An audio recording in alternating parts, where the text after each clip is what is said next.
We were on the right side, looking out the left side, right when we got lost in the night, and right then took a little. With the Vmcas veterinary application deadline quickly approaching, I want to share kind of my top 5 things that I would highly recommend to anyone that is finishing up their application in the next month or so. First and foremost being, stick to a deadline and a schedule. This kind of goes for anyone that is either applying this cycle or going to be applying the next cycle. Please set a deadline for yourself. The mistake I made quite a few times in my applications was I left it kind of to the last minute a few times. And while I was very lucky that it never bounced back from Vmcas, I think that was an incredibly risky and dangerous move on my part, considering vet school applications are incredibly expensive and it could have gone poorly. Not to mention rushing. I don't believe that maybe I was portraying my best self in my essays just because I felt like I was rushing. I did have a lot going on at the time with just school and everything, but I wish I had prioritized things differently. So first and foremost is set a deadline for yourself. I would say, rule of thumb would be 4 weeks before the deadline, but 3 weeks is still just as good. I think this past time I set the deadline of 4 weeks for myself and it ended up being 3 weeks and it was totally fine. This was also the first year that I applied that my application did bounce back with an issue, so I was very proud of myself for having hit that, got the issue resolved, and then I submitted and verified with no more issues. So set a deadline for yourself, stick to it. That kind of goes for kind of completing all the pieces of your application. When it initially opens in January, I would immediately start adding different things. I would set goals for yourself. I would, go through the different sections, break it up. It can be a lot that first time, and hopefully it'll only be your first time, but as somebody who's a reapplicant, applying that first time, you have to put so much information in, which then a lot of it carries over to your next applications if you do have to reapply, which is good. But yeah, that first time can be a lot, so break it down, make it into manageable chunks. The second thing I would highly, highly, highly recommend is making sure that you have some sort of organization or some sort of system to keep track of the schools that you're applying to and what they require. This past time was one of the times that I made a very intensive Excel spreadsheet, which basically had all of the schools I was applying to, if they had supplemental questions, if they had supplemental applications, if they required anything, so like the CASPER, the GRE, any of those things, and then if I had done those steps, what the cost for the supplemental application was, did I pay it? I broke everything out into pieces.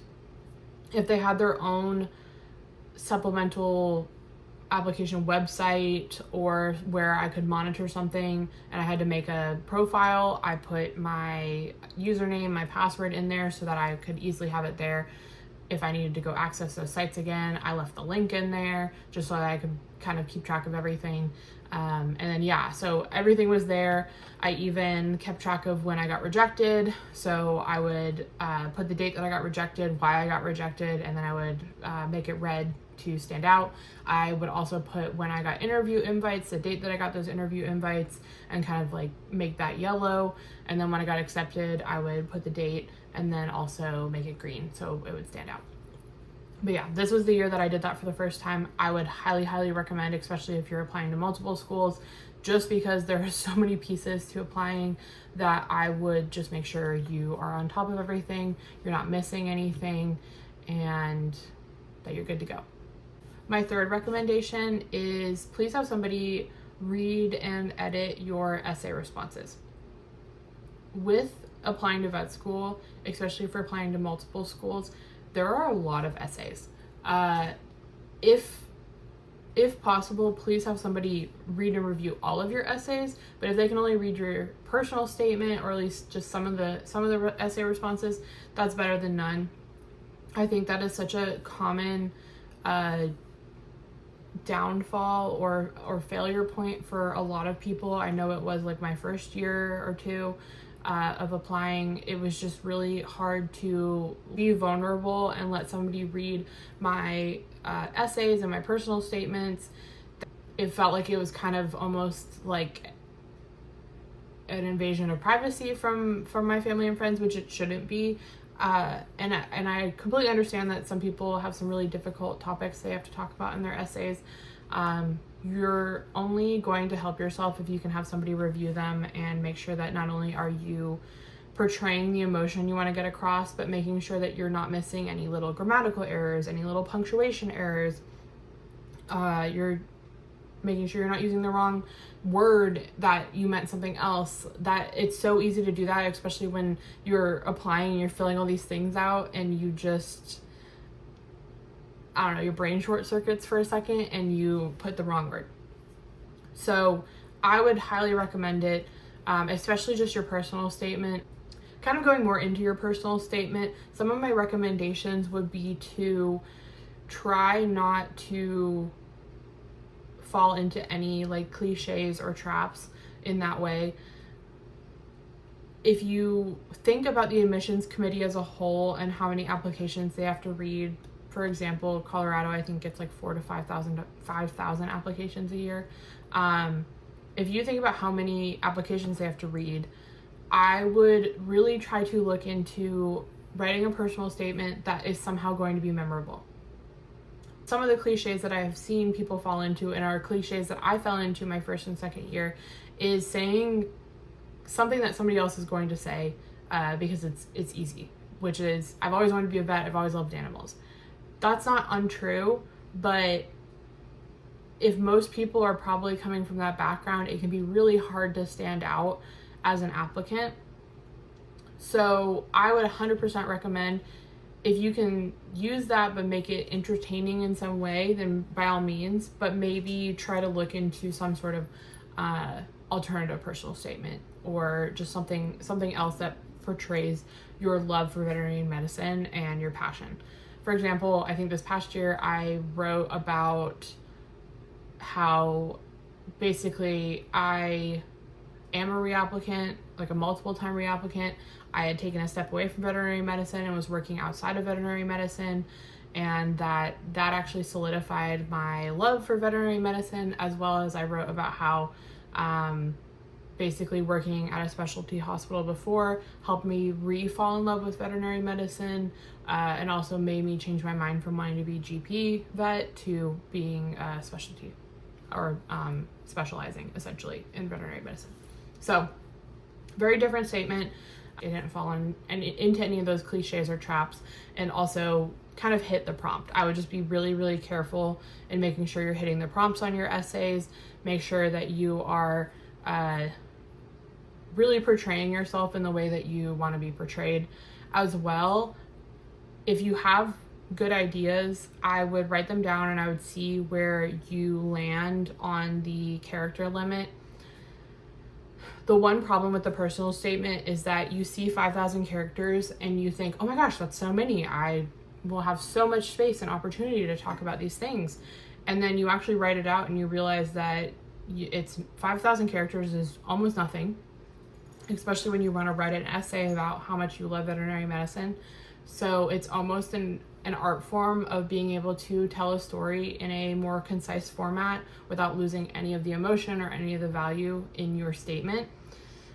So if you have good ideas, I would try to write them out, see where they fall on the character count. And if you have to edit too much of the emotional value or even just the substance out of your essay, then I would see if you can pick a different prompt, because I would hate for you to lose what you're trying to portray because of a character limit. If you have to edit too much just to bring it down to the character limit, then you're probably losing too much of the point, unfortunately. That being said, if you have really interesting life experiences, there's either one, probably going to be a essay prompt somewhere that you can use that experience in, or if you're applying to schools that have interviews, those are brilliant things to be able to draw those examples from to answer different questions. So don't feel discouraged if you can't get across like all of your, personal experiences or your personality, because there's probably going to be another place to put them too. There's probably going to be an interview that you can portray yourself in as well. You know, there will be other opportunities. And, you know, at the end of the day, unfortunately, if you can't get that experience in anywhere, then that's unfortunate, but that's life as well. There was definitely things that I've experienced in my life that never came up. There was even interviews that I had where, you know, I really wanted to talk about this certain thing because I think it really portrayed who I am as a person and a leader and everything, and it just never felt right to fit it in. So that's how it goes. That's how the cookie crumbles, I guess, as they say. At the end of the day, please have somebody review your essays, make sure that they make sense. Honestly, if you can get somebody who has little to no knowledge of you to read it and be kind of like an omniscient third party, that would be even better. Just because they'll be able to tell you if you're getting across the emotion that you're trying to get across, and if you're not, then you probably need to look into like, why is that? What can I do to fix that? That sort of thing.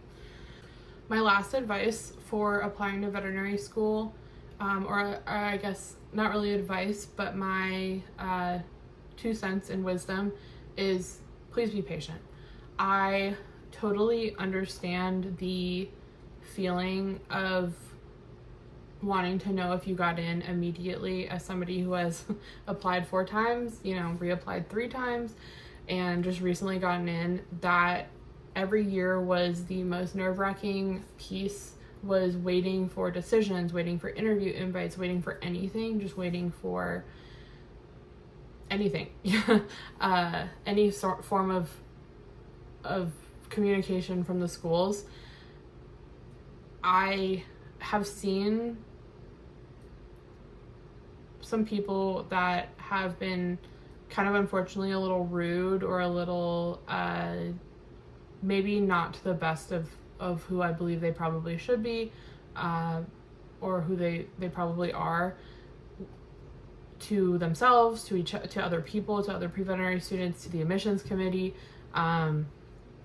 because they are upset or frustrated waiting on results, or because of their results, or just something. I would just say, make sure you're putting your best foot forward.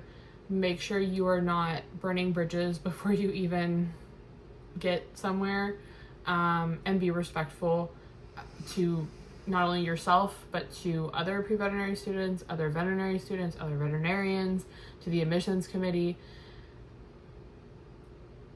We're all just in this together, and, you know, taking out your frustrations or your feelings on people who could, you know, theoretically be your coworkers in the future, or your classmates or somebody, is just not going to end well. It's just not. And I would hate for you or anyone to do something or say something that they regret.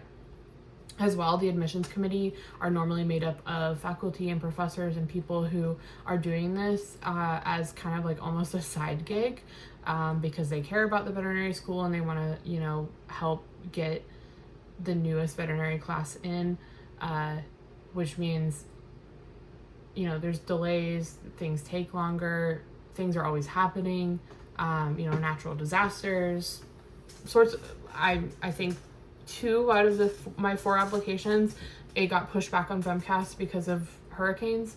So life happens. Just be patient. As well, do not get discouraged. 1 or multiple denials does not mean anything about you as a person. I'll be honest, I obviously reapplied 4 times. That means I have probably close to like 100 denials over everything at the end of the day. That does not place your value or your worth in the grand scheme of things. You are still valuable. You are still an amazing person. You still worked hard. That is not discounting you as a person. Please don't take it personally. I know denials suck. I'm never going to say that they get any easier. I'm never going to say it gets I'm never going to say that they don't hurt, because they still do. But please don't let that discourage you. Please don't, if this cycle doesn't work out for you, please don't let that discourage you from possibly or potentially reapplying again. anyways, that was all my tips and recommendations for applying to vet school through the Vmcas application.